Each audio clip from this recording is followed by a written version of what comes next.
Hoje nós iremos falar sobre um conto que explica a história de uma amante ou prostituta russa ali do século XIX.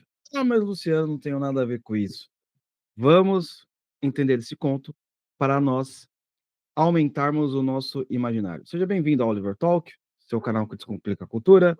Eu sou o Luciano e hoje nós iremos falar do conto A Corista, de Chekhov, que você pode encontrar nesta coleção aqui da editora 34, A Dama do Cachorrinho e outros contos do Chekhov, certo?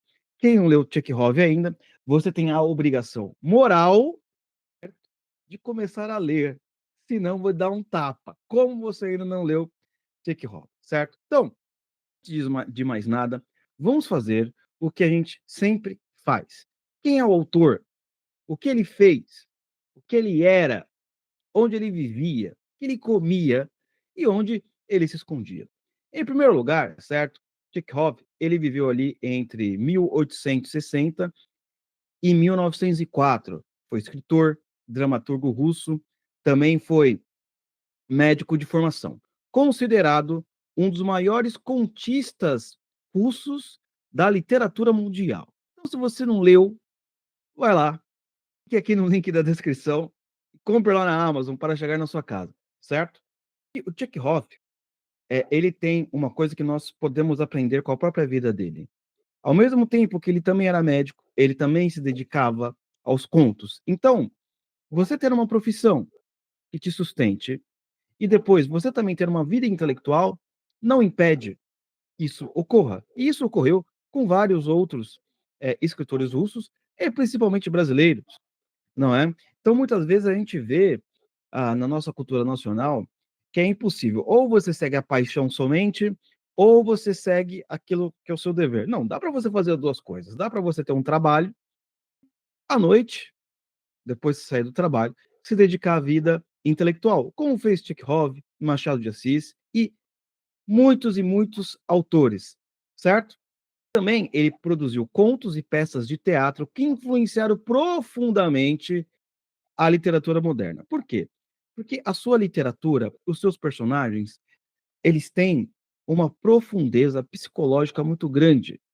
Ele não é aquele contista, pelo menos até onde eu li, que ele julga os personagens. Ele deixa para o leitor e mostra a profundidade de cada ente que está participando da sua história, certo? Então, antes de nós adentrarmos ao conto especificamente, por que ele escreveu A Corista?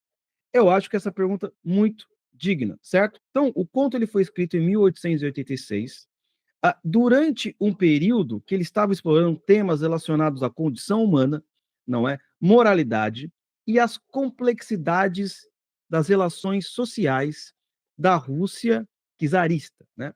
Para quem não sabe a diferença, o que é uma Rússia czarista, o que é um outro tipo de Rússia? A Rússia czarista é quando a Rússia era dominada pelos imperadores, quando a Rússia tinha um imperador com o nome de imperador.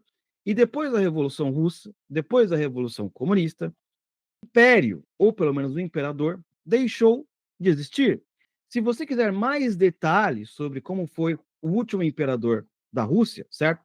Tem um documentário na Netflix de 4 episódios, certo? Que valem muito a pena assistir. Se eu lembrar, eu vou deixar aqui o link na descrição também, certo? É uma obrigação também sua é assistir. Então, nos contos do Chekhov, principalmente no conto A Corista, ele busca retratar a vida cotidiana das pessoas comuns, expondo as suas fragilidades, contradições e dilemas morais daquela época, na qual nós tínhamos uma aristocracia, nós tínhamos ainda os mujiks, que não deixam de ser uma espécie de escravo russo. Então você tinha grandes disparidades sociais na Rússia. De certa forma, um pouco parecido com o Brasil, não é? Até porque a própria classe média brasileira, comparado à nossa própria história ou à história do Ocidente, é algo muito recente. Quantas pessoas, por exemplo, nas últimas 2 décadas, entraram na classe média. A diferença entre ricos e pobres no nosso país era uma coisa, assim, absolutamente gigante, né, ao ponto de que, quem é rico tem chinelo e quem é pobre não tem chinelo. O negócio era brabo, principalmente quando a gente vê a literatura, dos nossos autores que falam sobre o Nordeste, não é? A diferença, por exemplo, de um nordestino para alguém que vive em São Paulo, é às vezes algo brutal, né. E existem vários romancistas, do Brasil que fala sobre esse aspecto, não é. E não estou falando dos modernos de agora não, estou falando dos antigos, dos próprios antigos, não é. E é uma coisa muito interessante, vale a pena você também conhecer, né. Então, a corista reflete seu interesse em revelar as nuances das interações humanas, especialmente entre indivíduos de classes sociais diferentes. E é sempre legal a gente, a partir desses personagens, tentar aplicá-los na nossa própria vida, correto? As pessoas que você já conheceu, por simples fato de ter uma condição melhor, elas acham que todo mundo se aproxima delas ou deles porque eles têm dinheiro.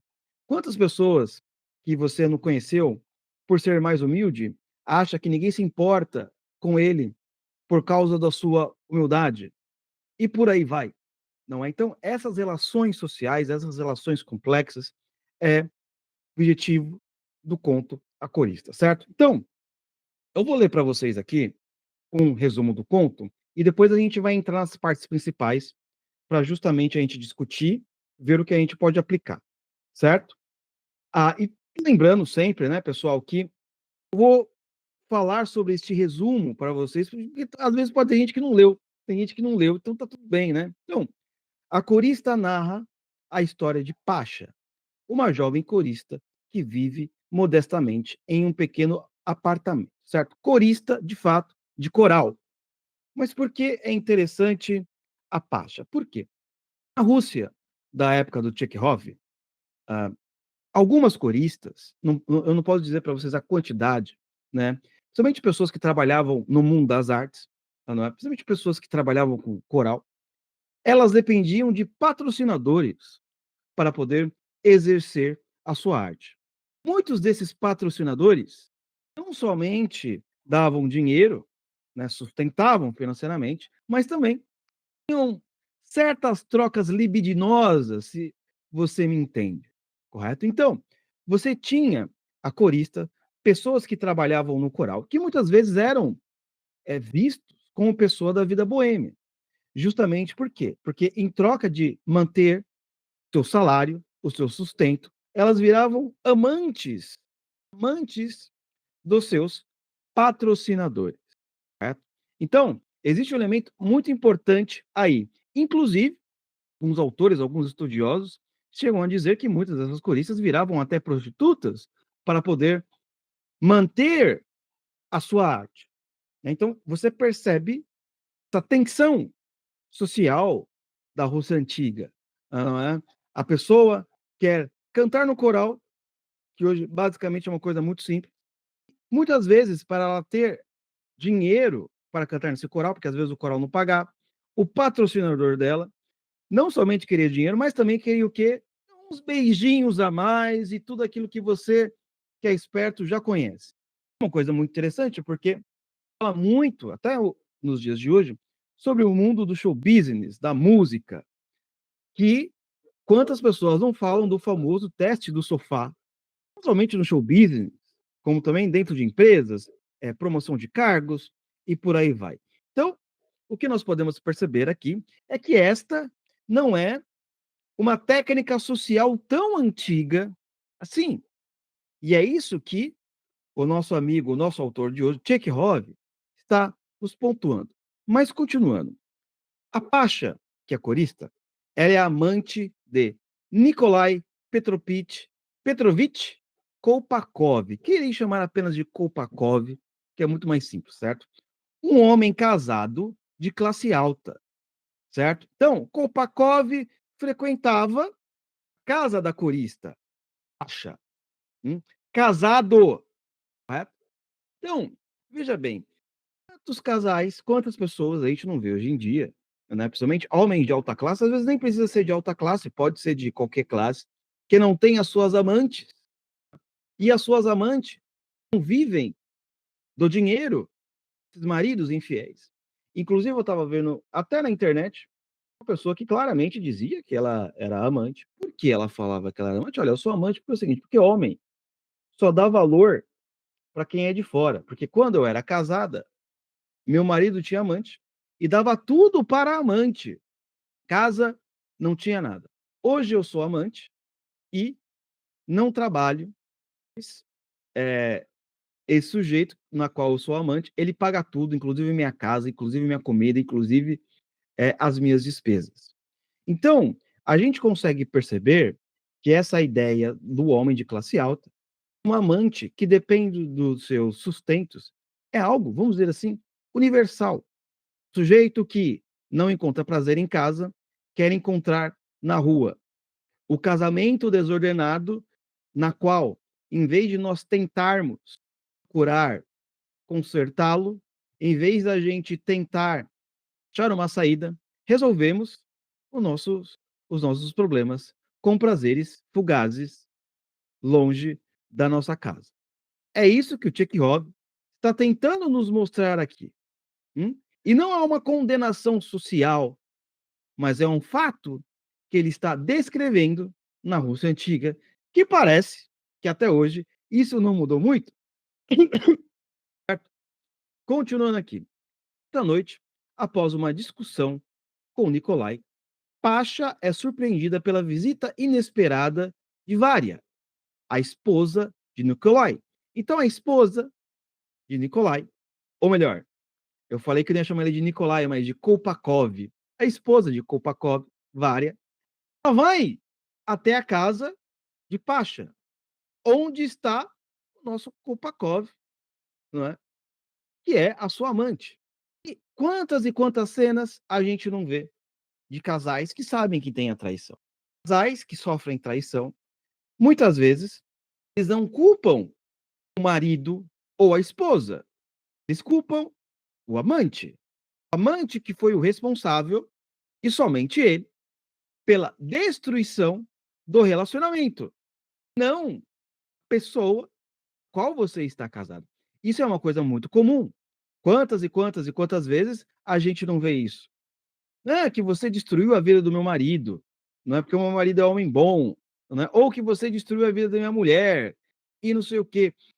É uma coisa muito interessante que talvez seja paixão, talvez seja a pressão social, talvez sejam hábitos nas quais nós não paramos para refletir, mas no final a culpa fica para a amante, seja homem, seja mulher. É isso desde sempre. Mas continuando aqui, então a esposa do Kolpakov vai até a casa de Pasha, onde o Kolpakov está escondido no armário. Nunca. Quantas histórias a gente não vê de pessoas que se escondem no armário, não é? Continuando aqui. Em vez de confrontá-la com hostilidade, Varia implora a Pasha que devolva o dinheiro que seu marido desviou para sustentá-la, pois a falta desse dinheiro está levando a família à ruína financeira. Então, isso é uma coisa muito interessante. Existe no Brasil, tal como na Rússia, que nós normalmente batemos as nossas ovelhas, acariciamos os lobos. Como assim, Luciano? Explique melhor como é que isso funciona. Eu percebo, muitas vezes, na própria educação infantil. Com seu filho, você grita para educá-lo. Com o filho do outro, você fala como se fosse gente. Quando o professor está na escola, certo? E ele reclama do seu filho, na frente do seu filho, o que eu vejo muitas vezes? O pai ou a mãe falar: "Olha, tá vendo o que o professor está falando para você? Tá vendo como você é um menino mau?", etc, etc, etc. Na frente do próprio filho, em vez de: "Certo, professora, vou conversar com meu filho agora e a gente conversa em casa". Quantos pais já vi fazendo essa espécie de humilhação pública como método educacional? Cônjuges que, quando alguém chega lá, fala mal do seu cônjuge, você vai lá e concorda. Em vez de dizer: "Vou conversar com uma mulher e ponto final", não é? Não vou aceitar que todo mundo fique criticando ela, ou seja o marido, seja lá quem for, ou como aconteceu esse caso aqui, não é? Na qual a gente a comida, dá os melhores presentes para os desconhecidos, em vez de para as pessoas de casa. A prática do bem tem que ser primeiro para as pessoas de casa. Eu lembro de uma historinha, um amigo meu, ele contava que ele aprendeu na igreja dele, que ele dizia o seguinte: tinha uma mulher que era casada com um pastor, e o pastor, na igreja, era uma maravilha, sempre estava sorrindo, estava todo mundo bem, era uma coisa maravilhosa, era um homem dos sonhos, o melhor amigo, o melhor conselheiro. Em casa ele é terrível.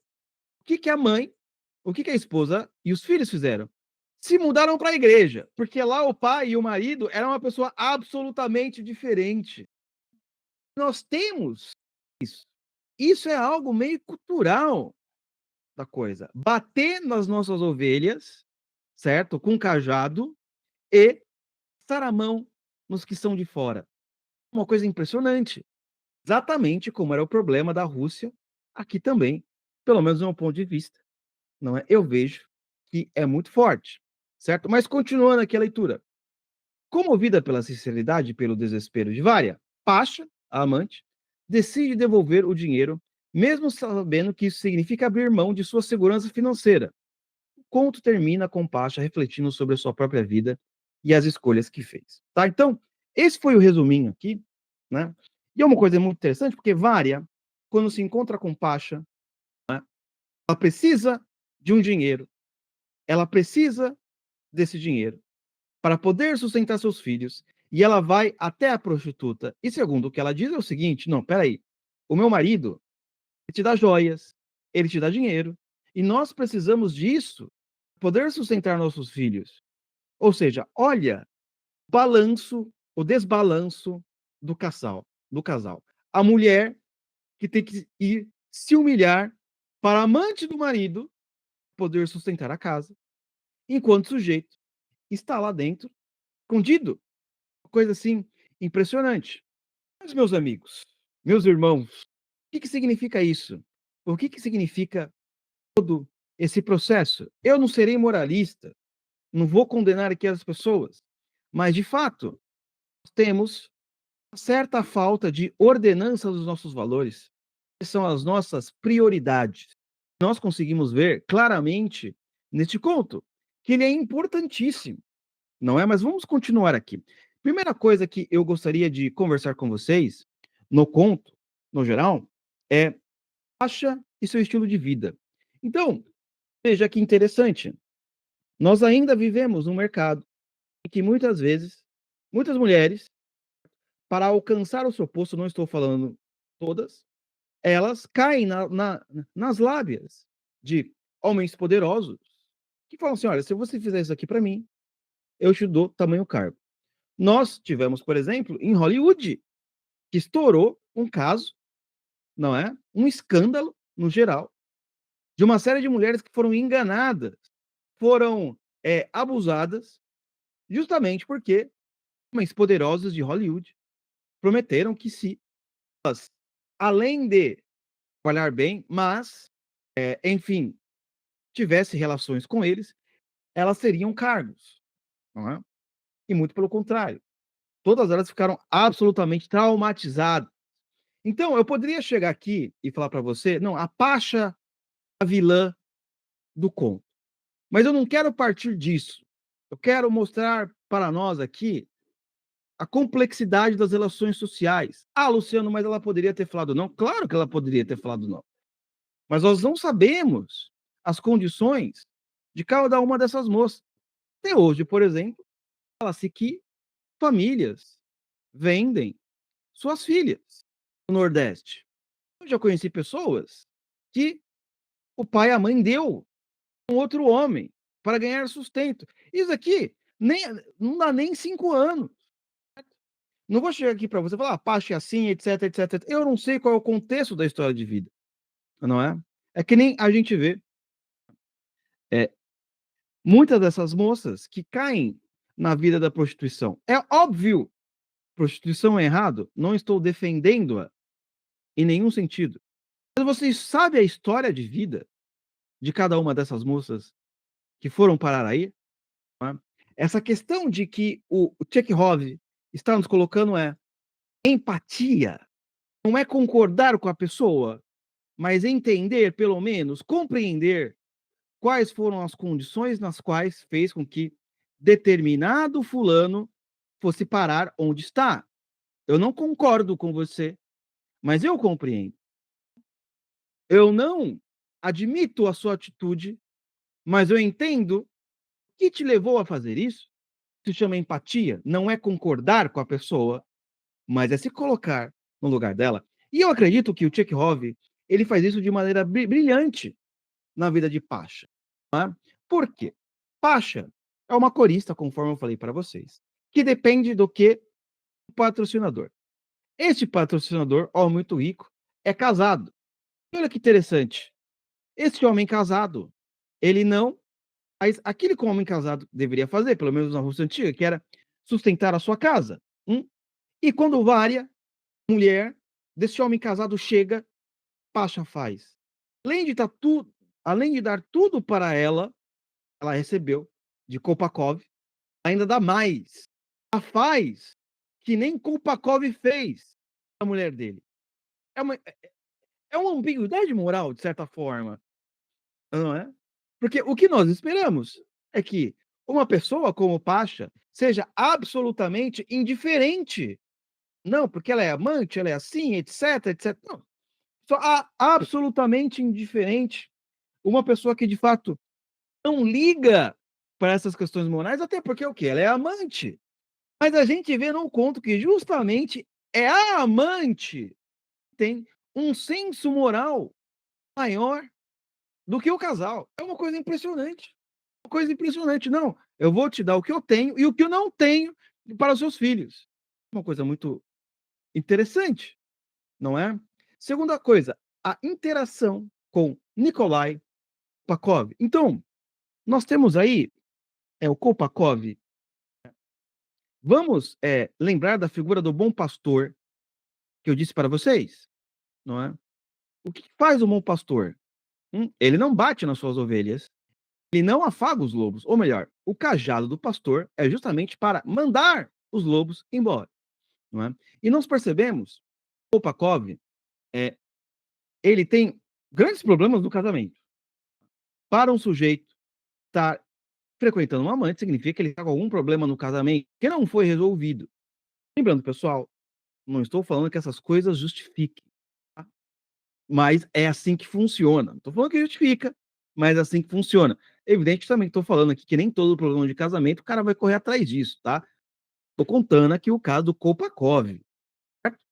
E pior do que isso, Kolpakov, ele não somente tem uma amante, como ele não cuida da sua família, em nenhum aspecto. Seus filhos têm necessidades e os presentes que são para os filhos, o dinheiro que são para os filhos, ele dá para a amante. Pasha, o conto não diz. Pasha, possivelmente, nem saberia que tinha filho. É muito interessante se o autor colocasse isso, como que ela agiria diante tamanho estado. Mas, enfim, isso agora é só uma suposição nossa aqui. Né? Os filhos dele passam necessidade porque ele está dando todo o dinheiro para a amante. Um relato que a gente vê de muitas mulheres que foram traídas, de que nunca tinha dinheiro em casa, sempre estava faltando, mas para amante tinha tudo. Meu filho não tinha uma roupa nova, mas a amante era sempre os melhores restaurantes, as melhores roupas pagava. Então, é uma coisa muito interessante. Por quê?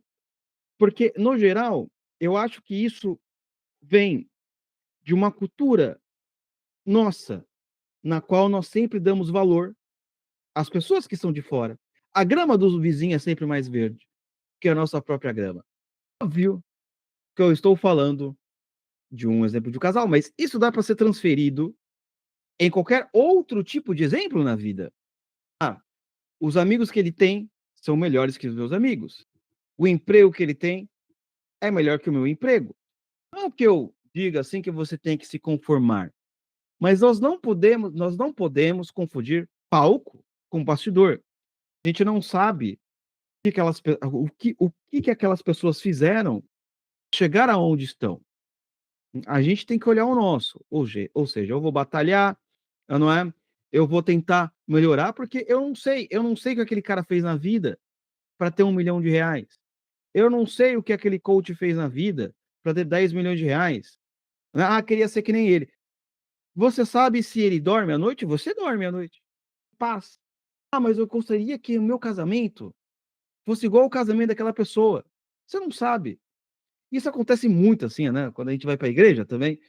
Nossa, eu queria ser que nem aquele irmão que não peca. Não sabe da vida do cara. Você não sabe o que está acontecendo, não é? Você pode usar até de inspiração, mas você tem que cuidar da sua grama, tá? O que que eu vou fazer então? Eu transformar o meu casamento em algo incrível. Eu vou estudar. Eu vou estudar o que é ser marido, eu vou estudar o que é ser pai. Cara, isso já vai estar na frente de 99,9% dos brasileiros, porque ninguém estuda isso. Ninguém estuda como educar seus filhos, porque nego acha que isso é obrigação da escola, não é? E ele também acha que não precisa fazer isso porque o pai não fez. O pai também não estudou. Meu pai me cuidou assim, eu vou cuidar assim de você, não é?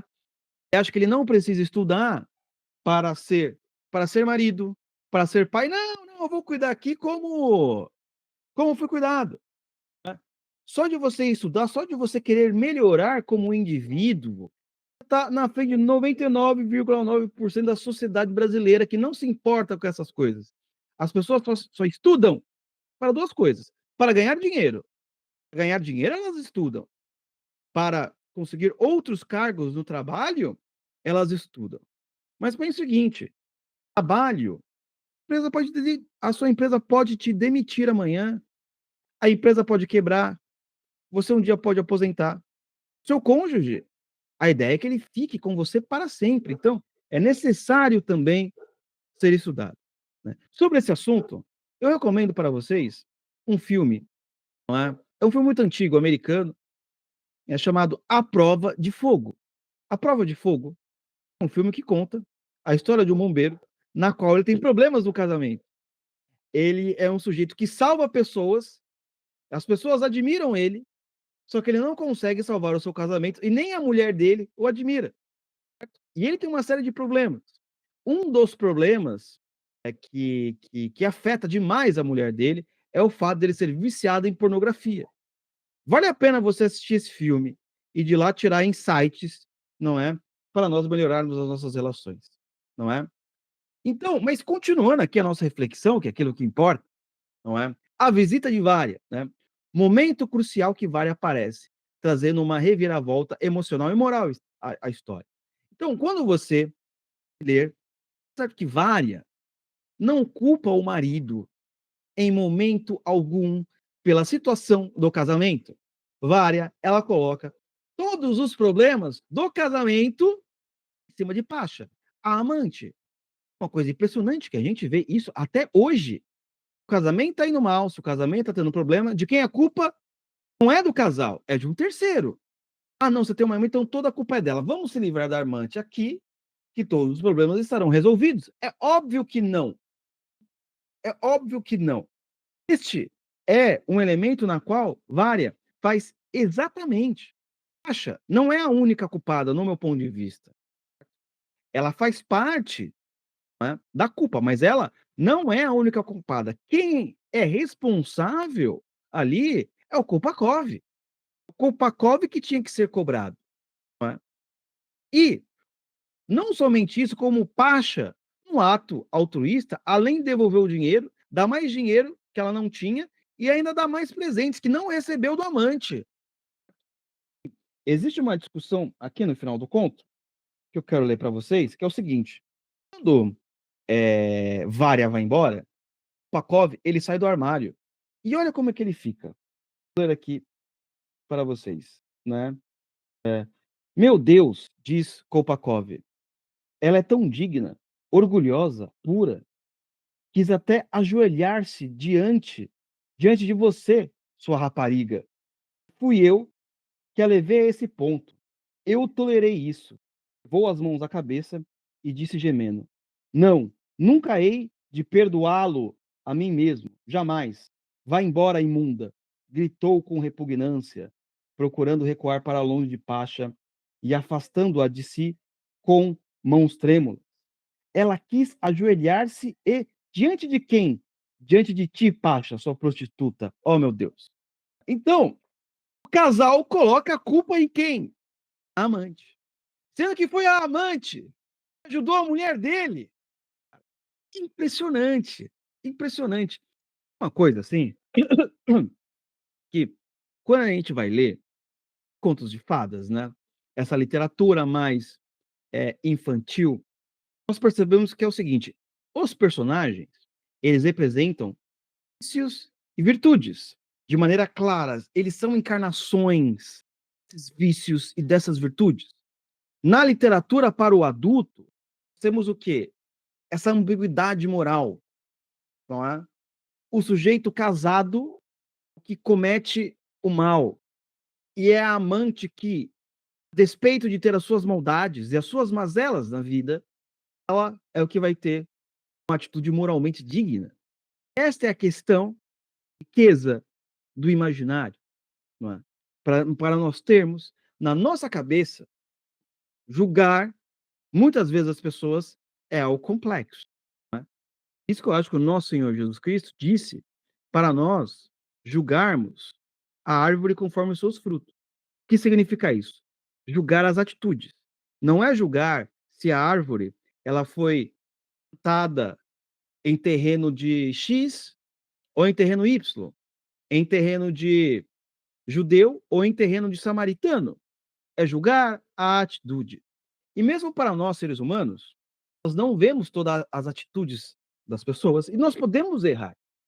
Mas o que eu vejo, pessoal, é o seguinte: minha impressão é que o brasileiro não julga atos, o brasileiro julga intenções.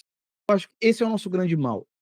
Intenções, coração, quem julga é Deus, porque nós não temos acesso à intenção de ninguém, só tenho acesso às minhas intenções e aos meus sentimentos.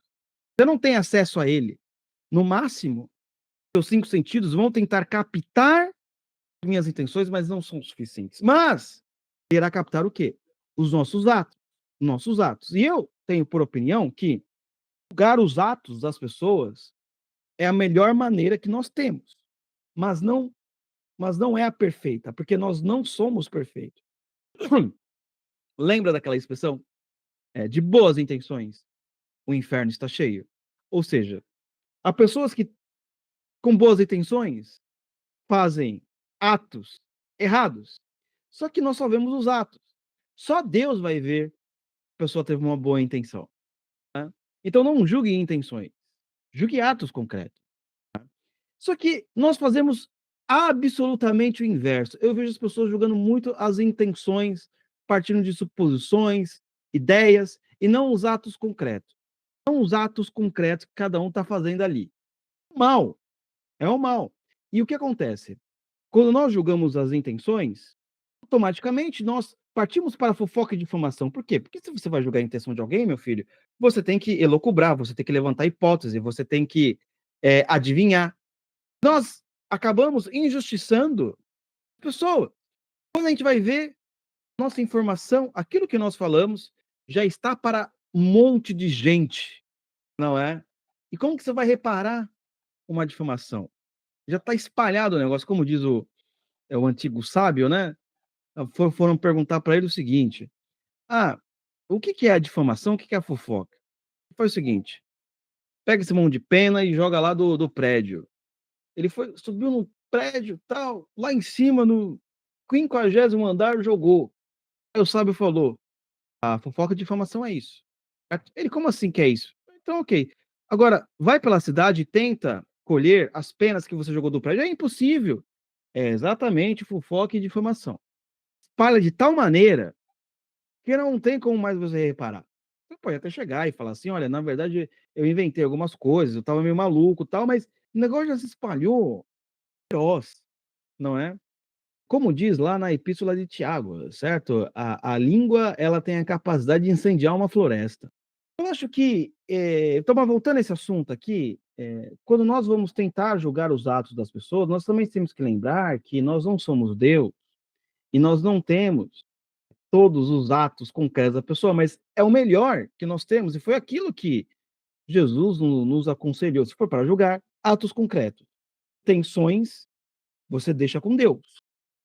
E nunca se esqueça, antes de tirar a trave do olho do teu irmão, tira do teu. Então existe uma série de coisas ali, não é, que Jesus está querendo nos ensinar aí, porque o negócio é difícil. A gente vive numa cultura em que você julgar intenções, elucubrar, é algo natural, é como respirar o ar do dia. Você percebe que, por exemplo, no mundo religioso é muito assim. As pessoas, elas são preocupadas se o irmãozinho tal tá fazendo sexo fora do casamento, sempre pronto para dar um sermão para esse tipo de sujeito, sempre pronto para esse tipo de coisa. Mas a língua, quando alguém fala mal do outro, quando alguém levanta uma inverdade, o que normalmente acontece? Nós vamos lá e participamos. Isso não é nem um pecado, é um dever moral. Você falar mal da pessoa que não está na roda, ela não pode ser defendida. A gente percebe o nível da nossa espiritualidade, uma espiritualidade baixa. Infelizmente, que o Brasil é o maior país católico, tem um número de conversões alucinantes para os evangélicos, não sei o quê. Eu estou falando para vocês, eu estou julgando os atos concretos aqui. Quanto mais eu percebo isso, eu vejo, nossa, nós jogamos muito das intenções. E não jogamos os atos concretos, como disse o nosso Senhor. Enfim, por fim, o que acontece com a nossa excelentíssima amante? Olha só o que ela vai falar quando Kopakov vai embora, xinga ela, acusa ela, fala que ela é uma rapariga e não sei o que, etc. Ela vai dizer o seguinte, né? Acha deitou-se e pôs-se a chorar alto.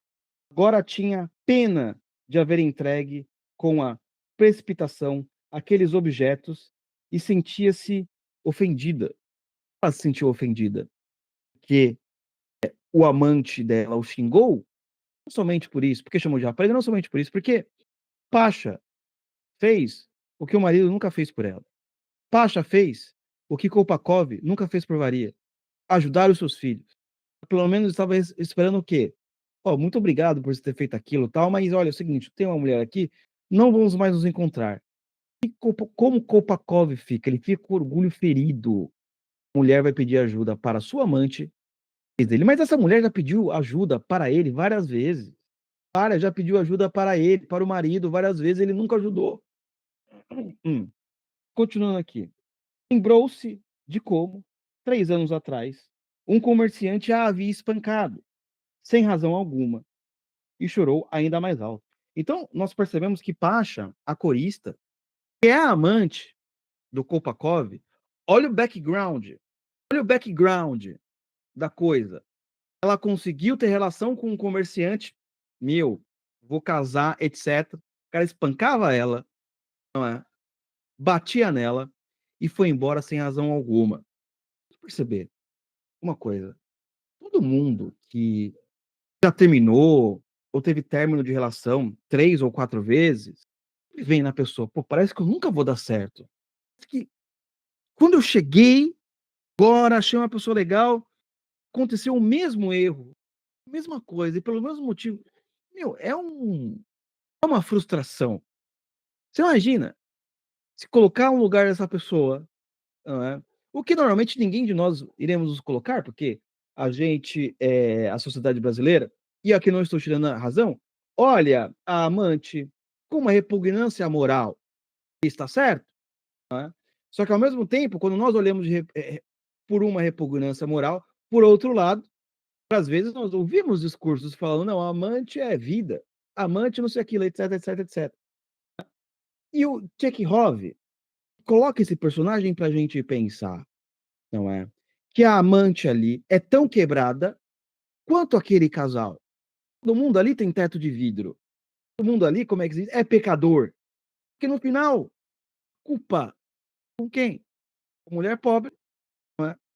Com a amante. ficou com ela, que era pobre, que era corista, que não tinha marido, ficou toda a culpa com ela, toda a culpa.